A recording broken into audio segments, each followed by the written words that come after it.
पेशावर में polio vaccine पिलाने से बच्चों की हालत गैर होने का ड्रामा करने वाले मुलजिम को एक रोजा रिमांड पर पुलिस के हवाले कर दिया गया है। सुई नादरन गैस के मुलाजिम की ड्रामेबाजी से शहर के अस्पतालों में पोलियो वैक्सीन से खौफजदा 25,000 बच्चे लाए गए। कोई जांबाग तो क्या, कोई बेहोश तक नहीं हुआ। घेराव जलाव करने वालों के खिलाफ FIR दर्ज कर ली गई है। गिरफ्तारी की कोशिशें भी शुरू कर दी गई। पेशावर से फौजिया ज़ेब की रिपोर्ट। अस्पताल में 200 के करीब बच्चे हैं। ये सारे बेहोश पड़े,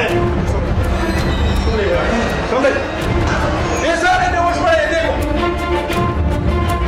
बच्चों को बेड पर जबरदस्ती लिटाकर हालत गैर होने का ये ड्रामा गुज़िश्ता रोज पेशावर के इलाके माशूखेल के अस्पताल में बनाया गया। एक शख्स चीख चीख कर पोलियो वैक्सीन के रिएक्शन का शोर मचाकर लोगों को डरा रहा है। ये सारे बेहोश पड़े,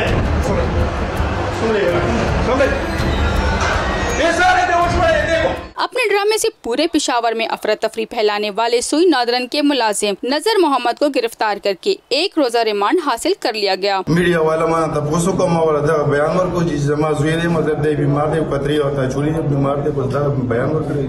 पुलिस ने माशूखेल में घेराव जलाव करने के इल्जाम में 12 अफराद के खिलाफ FIR दर्ज करके गिरफ्तारी की कोशिशें शुरू कर दी हैं। पुलिस मुलजिमों की शनाख्त के लिए वक़ुओं की वीडियो से भी मदद ले रही है। पोलियो वैक्सीन से खौफजदा अस्पताल लाए गए 25,000 बच्चों में से कोई भी अस्पताल में जेरे इलाज नहीं। रिपोर्टिंग टीम के साथ फौजिया ज़ेब, 92 न्यूज़, पेशावर।